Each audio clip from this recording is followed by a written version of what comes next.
Hello everyone, welcome back to my Sunday what I it in a day. তো সকালবেলা উঠেই আগে chia seed জল খেয়ে নিয়েছি এবং তার সাথে ছিল আজকে চিলা। আজকে মা চিলা বানিয়েছিল।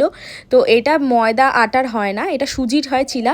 তো চিলা খাওয়ার পরে আমি একটুখানি 1-2 ঘন্টা পরে আমি ফল খেয়েছি। এখানে 1 বাটি ফল ছিল, পেঁপে ছিল, আম ছিল।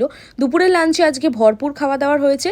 চিচিঙ্গা ভাজা ছিল, পোস্ত দিয়ে ভেজেছিল মা, তারপরে ছিল শুক্তো, আর এখানে ছিল ডিমের কারি। দুপুরের লাঞ্চটা তাড়াতাড়ি আমি সেরে নিয়েছি, কারণ তারপরে আমি রবিবার করে থাকি না, আমার ক্লাস থাকে। তো তাই আমি মধ্যমগ্রামের দিকে চলে গেছিলাম ক্লাস করতে। আর ফেরার সময় জাস্ট দেখো ভিউটা, কেউ বলবে না যে এত রাত হয়ে গেছে আর এরকম আকাশটা লাগছে। যাই হোক, তারপরে আজকে রাত্রের দিকে দিদির বাড়িতে গেছিলাম। এটা আমি রুটি কিনে দিদির বাড়িতে ঢুকছি। শীর্ষার বার্থডের দিনকে শীর্ষার বাড়িতেই থাকবে না, তো আগের দিনকে আমি গেছিলাম দিদির বাড়িতে। তো ওখানে খাওয়া দাওয়াটা কমপ্লিট করেছি। তো আমি বাড়িতে এসেই ফ্রেশ হয়ে চলে গেছিলাম অনেক রাত্রিবেলা। আর এখানে এই রকম পদ হয়েছিল। খাওয়া দাওয়া কমপ্লিট করার পরে এই যে ইনি চান করে রাত্রিবেলা এসছেন আরও সবাইকে খাবার পরিবেশন করতে।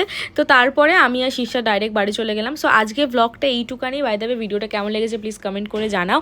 আর আজকের জন্য টাটা।